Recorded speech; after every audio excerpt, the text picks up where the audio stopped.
Hello, everybody, and welcome to the Seventh Rule Star Trek Las Vegas Convention Series with your stars, Aaron Eisenberg and Sirach Lofton.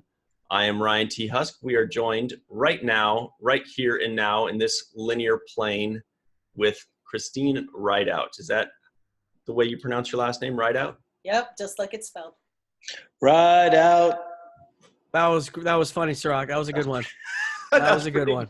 You got her. So Christine Rideout works for Trekmovie.com. She does social media management, all kinds of goodies. She's shown me a few pointers with Instagram. Would you like to tell us what you do there?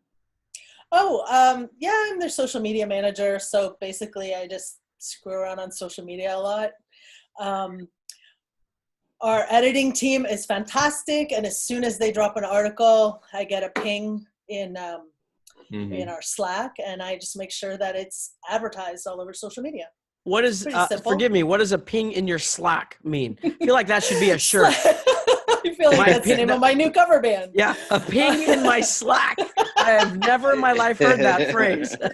Slack is, it's like a chat sort of thing. Businesses use it, so it's a way we communicate with each other. So it's like a little messenger service where we discuss Trek movie stuff amongst ourselves. Yeah. Ryan, why don't we have a Slack? Besides me, I feel like a slacker, but we have Slacks. I've been okay. Sirach, have you gotten a ping in your Slack lately? No, but my Slacks are in the closet, and I've been that was a good one. I think Sirach was a little mad at me when I called him out on the ride out. Yeah, that was okay. Really much of it. You didn't even defend me, Christine. I'm a little mad. You were supposed to shame Aaron for that comment. I'm sorry. Sirach and I are going to ride out on our shuttle. Thank you. Oh, there you go. Away Sirach. from this conversation. Thank you. Damn, then I want to ping Sirach Slacks then. Oh, my gosh. We're getting out of control with the ping in the Slack. Okay, so sometimes I don't get a ping in my Slack. Sometimes I just pre-schedule stuff. We can try to keep the social media full and entertaining with national days or birthdays or whatever. And then if I'm at an event like a convention or Paley Fest, something like that, then I might do a little Instagram live or story or something. Yeah. I need help. I need help with stories, Christine. I'm trying to figure out stories. I've gotten a little bit better. Aaron, I would be happy to help you if you just want to ping my Slack. Hey, wow.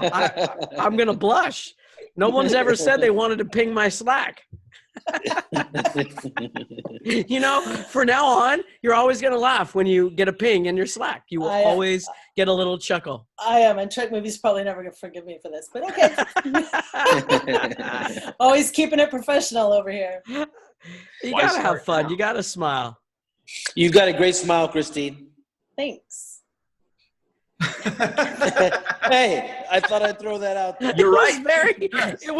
I was with you. I didn't try to make a joke out of it. I thought it was very nice. And it was true. You're right. Thank you. She's also wearing a great shirt. Show us your shirt. Ta-da. Trek Movie. Ta-da.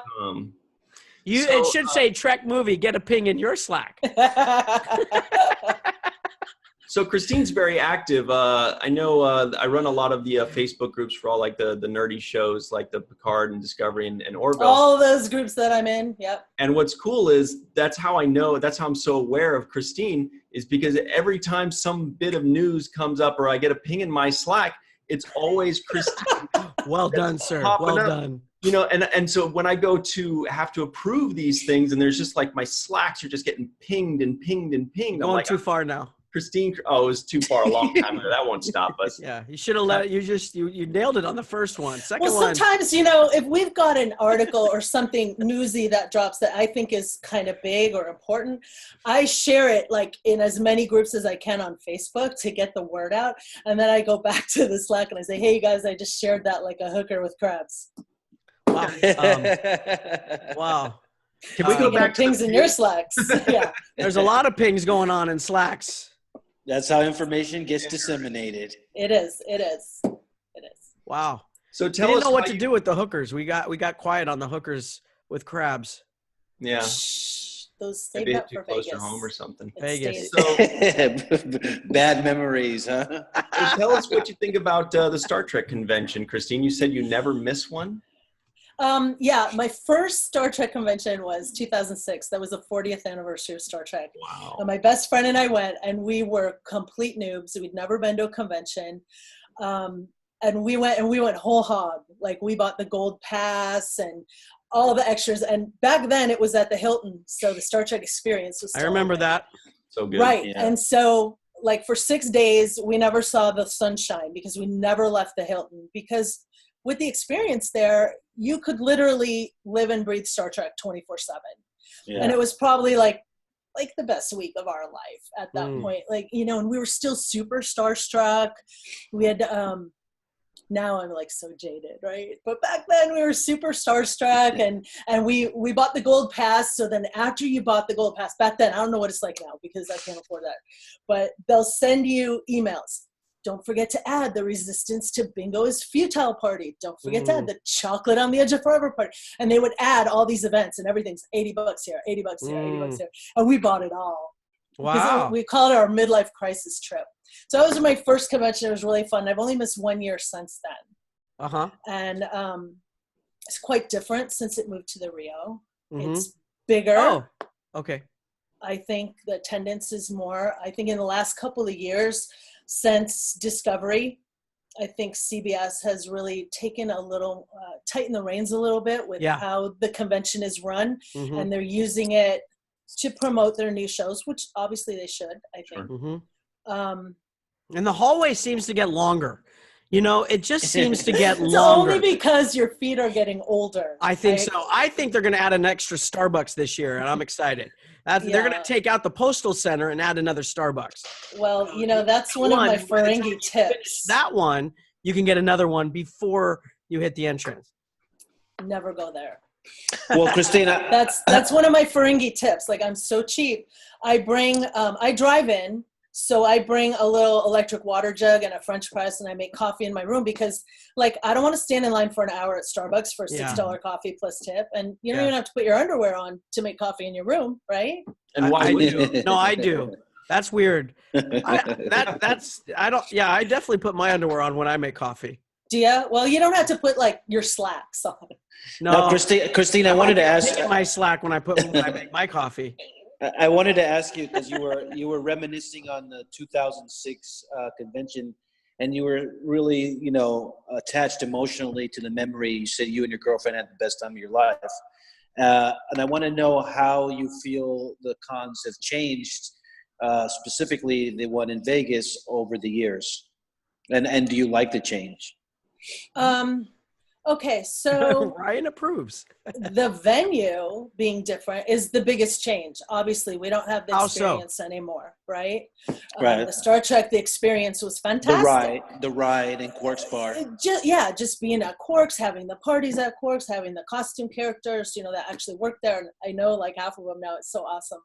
But moving over to the Rio, sorry guys, I'm not a big fan of the Rio. Right.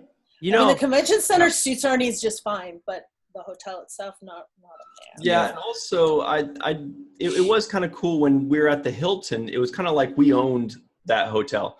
Not only was it was all Star Trek all the time, all sci-fi, really cool. But when it's at the Rio, once the weekend comes, suddenly like half the people there don't even know what Star Trek is. They're kind of flowing in. Right, and the convention is sort of removed from the rest of the Rio, right? And I think over the past several years, the first year that we went to the Rio, there was a lot more options for dining. There's hardly anywhere to eat there now. They had that, I think it was called McFadden's Pub, where we had the landing party, and it was fantastic. And it closed after the first year we were there. It's still empty. Hey, but come on, they got Smash Burger. And that's all they got. You know. But so, you know, just to give a little bit of credit to the guys doing the convention, I noticed that they have better displays as far as banners and Much better. Yes, yeah, yes. much better displays. They brought some of the retro artwork into play last year. I think they had the vintage rough drafts from some of the artists' drawings. Oh yeah, Right, they had that in the right. hallways, right? Yeah, Those Right, were- and then they have like the little sort of like a little mini museum, like for the kiosks. They added TNG. Quark's Bar. They added Right. They Quark's did. Bar. They had like all the Discovery Mirror Universe stuff on display. The year before that, they had Yes. like a TNG anniversary thing. Yes, Why yes. they Have a didn't do it for triple DS9, photo I don't know. Yeah. They also had a setup for Mac makeup where they were doing a promotion. That was for the with them. 50th. But Yeah. I don't Right. know if I don't know if people were so hip to that, you know, in this big room, and in the middle of the room was a makeup center. I remember hearing some criticism about that. Yeah, but I thought it was innovative. I thought they were just using. They had it different at ways. Comic-Con as well, but it was Yeah. off-site at Comic-Con. It was outside. I just like the It was- fact that it's they pretty were cross-promoting brands Mhm. in that way and trying to market the product in a different way. I like the Mac display. I thought it was just something new for the viewers and the guests. But The other thing is what do you say because- about those? Yeah. Well, like I said, you know, like the Rio's one thing, the convention's another, right? True. The convention has added things like you said, Quark's Bar, and like a little, you know, place where you can go and relax and get a drink without having to leave the convention center. Right. They added, and it's not all hours, but they did add some food. You can go through the line, get a sandwich or a banana or some coffee or something in that same Right. area where Quark's Bar is. Right. Back in the day when it was at the Hilton, there was one main ballroom, and I think they had a secondary one where they had some smaller things. But now we have 3 stages. Yeah. I mean, exactly. they literally have programming on 3 stages, and there is something to do starting at 10 in the morning until Right. the wee hours of night. Yeah. Right. And someday I'm going to get on that main stage, Christine. You know, I will get on that main stage someday. That's my goal. I'm pretty sure that I have pictures of you from the press pit. It's a on lie. the It's all stage. fake. It's all fake. It wasn't me. It was not me. No, I did but not you guys have are those right. 3 pins. You guys are right that they've definitely been raising the production value or the value for your buck. I mean, the prices are going up and they're in a bigger venue, but they're adding like these kiosks, these displays, these photo op places, you know, like the City on the Edge of Forever, you know, the Borg thing, you know, hibernation regeneration chamber and the Quark's Bar or Yeah, but it doesn't work, Ryan. I've stood in that many times, and when I leave, I look the same age, and it's really frustrating. Did you try unplugging it and plugging it back in? I did not do that. Why didn't I think of that? That's when you got Well, asked. no, like you mentioned the prices going up. That's something else. It's kind of like a pet peeve of mine when people complain about the cost of the ticket. Mhm. Like let's say a general pass, it's for 5 days. I don't even know how much it is this year because I get the press badge. I don't I think maybe let's say $350, $325. Oh People my God. complain that it's that much money, but that's 5 days. Oh, And they have programming on 3 stages plus evening activities every day for 5 days. If you go to 1 2-hour show on the strip, it's going to cost you $150, $200. not my Yeah. show. 2 hours. I pick a corner, you know, by the Luxor, and I only charge like $5, and I'm hella entertained. Yeah, but you go to a Cirque du Soleil show, it's 2 hours long, and you're out $150. So Well, I really think the convention is a great value. Yeah, that's a good point. Very good point. Let me ask you a controversial question on that point, though. Uh-oh. I know. Look out. We might get a ping in the Slack. You know what I'm saying?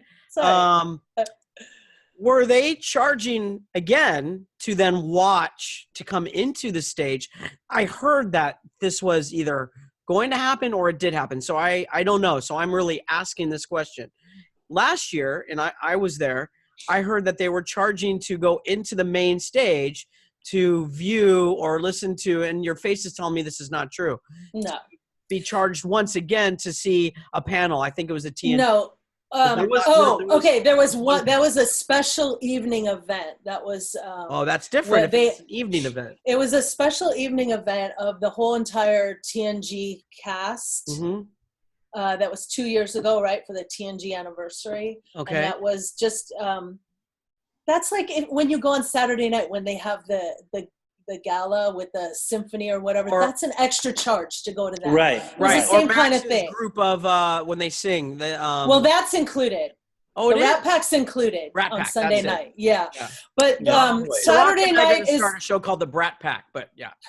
Saturday night. The show is an extra charge unless you have the high end tickets like the gold or the captain's packet. But if you just have a regular general admission ticket, you have to pay extra to go to that. Gotcha. And that TNG thing was controversial with a lot of people because they did charge extra for it. However, you could see all of those actors on stage at some point during the convention, Gotcha. Good to hear just not all at the same time. Gotcha. And honestly, isn't it better to see them in pairs or in triplets rather than all at the same time? Because in that time, It's I usually know more 'cause enjoyable. I'm on stage with 10 other people, we might say one or two things. Or like Sirach and I did last year, we started busting up laughing and almost ruined the whole thing. No, last year we had a chance to. Well, you remember we did a panel with Sadig. I think it was Sadig. It was me, you, Sadig, and I think Colum. It was like the weirdest panel we'd ever done because it was. But there was a point where you and I were sitting there, and then I got you to start laughing like we did on the show. And we were doing scenes sometimes because Adam said something that was like, "Oh my God, did he just say that?" And then I looked at you and you said, "Don't look at me. Don't look at me." oh yeah. Started laughing, and I started laughing. Oh yes. Stop laughing. Oh, yes. People notice that. I remember that. But you bring up a good point. If you've got 8 or 10 people on the stage at the same time, the panel's still the same length. Maybe it's 45 minutes or something. Exactly. If you've got 2 or 3 of you sitting on the couch there, you're having a conversation. Exactly my point. As an actor, I enjoy a more intimate with 3 or 4 rather than 20 people up there. I'm like, and then I also sometimes feel like, well, I don't want to over, I don't want to talk too much. And now I'm like, oh, I hope I don't get like 5 questions and everybody's else sitting up there going, wow, I guess we're just not going to say anything. It's a very interesting thing to have everybody up there, but it makes for a wonderful photo op, at the end. And the other awkward thing, just to add to that, when you're on stage with, 5 to 10 people and you're getting questions from the crowd, one of the weird things that happens is sometimes one person gets like 3 questions. Yes, in a row. Exactly. Yeah. And it's like, oh yeah, I have a question for you, Armin. I have another question. Mine is for Armin. Yeah, my question is for Armin, and everybody else is sitting there like, right. Yeah. What am I doing here? Yeah, I've seen that happen too, and that is a problem when you have a larger panel. And another problem is I really don't think at the creation cons that the questions are vetted. Right. Yeah. I was asked out many times, and I have to keep telling people I'm with somebody. It's okay. Happily. Right. But I did think it was interesting. Hug, or the people who just get up and just want to say, I just love you so much, and you're this and you're that. And it's really not a question, and it's just them fawning over the actor because they're starstruck, like maybe I was 15 years ago. We put those kinds of people out there, Christina. That's a secret. Yeah, those are your plants. But, as an audience member, they're really boring. Yeah. We don't want to hear that. We want to hear the actors. We don't want to hear how much you meant to this person when they were 12 years old. What about when creation has somebody monitor the con, the people on stage, and they ask all the questions, not the fans? I know that they. Oh, you mean like if Scott Mance or somebody is like interviewing or Adam does it, or I've seen Chip do it, and I think that takes away from the moment that the person gets to actually have a conversation with the person that they want to talk to. Well, as somebody who's a big goes to this con for all these years, who now reports on it and talks about it, what do you feel is the best setting? Fans coming up asking questions, a moderator asking the questions, or a moderator asking the questions and 10 minutes of 1 or 2 people coming up, especially with the kinds of crowds we have at Star Trek Las Vegas. And I know fans love to get up and interact and at least connect somehow with the actors and the characters that they've grown, to love over the years of the. Yes, and I've heard countless stories from actors saying when they hear certain things from fans, how much it means to them and how much they realize. Even Patrick Stewart, when he came out last year and announced that he was going to come back and do the show, what did he say? Were you there? in the room when he came out and announced? I thought I heard he Because- hopes that Nog made an appearance, but I can't remember for sure. Oh, it was Something before like that part. Before that. Oh, gotcha. Before that, what he said was something to the effect of, after all these years, you know, I was the star of a science fiction franchise that was very successful, but it hindered my career. It'd be like I would audition for something and the director would say, why would I want Really? Captain Picard in my role or whatever? And he sort of felt like, you know, he wanted to step away from it to have more opportunities. But then he said, there were so many people who would come up to him and say, oh, you know, this episode meant so much to me because I was going through this or that, or when you did this, it did this for me, or whatever. And he said, I started to realize that this was really important and this really did mean something to people and help people. And I'm back. That's beautiful. Awesome. And I've heard, I mean, that's like a big example, but I've heard countless actors say that. Mm-hmm. You know, how Sure. I've heard them talk about coming out of the military and talking about Nog. Yeah. I've heard them, Absolutely. you know, I've heard so many different stories of and actors relaying the stories. Yes. Marina and others saying, oh, you know, this person came up to me and told me they were going through a certain time in their life and this episode really spoke to them and helped them get through it, or, you know. Yeah. Absolutely. So I think that it's important for those stories to be told, but I'm not necessarily sitting in the audience to hear fan after fan after fan tell that story. Mhm. So I think there needs to be a balance. So having someone behind the desk sort of steering a conversation. And I think part of that too is depending on who the actor is and who they're interviewing. I think a lot of it is also some promotion for that actor. If they're working Right. on a certain new project or writing a book or whatever it is, can make sure that that gets out there. And then after a period of time, take some questions from the audience. But I do think that the questions need to be vetted better sometimes. Gotcha. Definitely. I don't want to hear one more person ask, who's your favorite captain? Well, Christine, who's Well, your there goes my last question. No, Christine, we got to run. We only have a few seconds left, but in 3 words or less, what's your favorite Star Trek series? Deep Space Nine. We've got one. Oh, We got that one. is Thanks very beautiful. much, Yeah, it was Christine beautiful. Rideout. Check her out on trekmovie.com or in cyberspace. She's everywhere. Trust me. I am Starfleet Mom everywhere, at Starfleet Mom. Everywhere. You should be called Right Black out. Slack. That's when you say it, Sirach. Yes. All right. Thanks very much, Christine. All right, thanks guys. Live long and Thanks, Christine. prosper. Bye.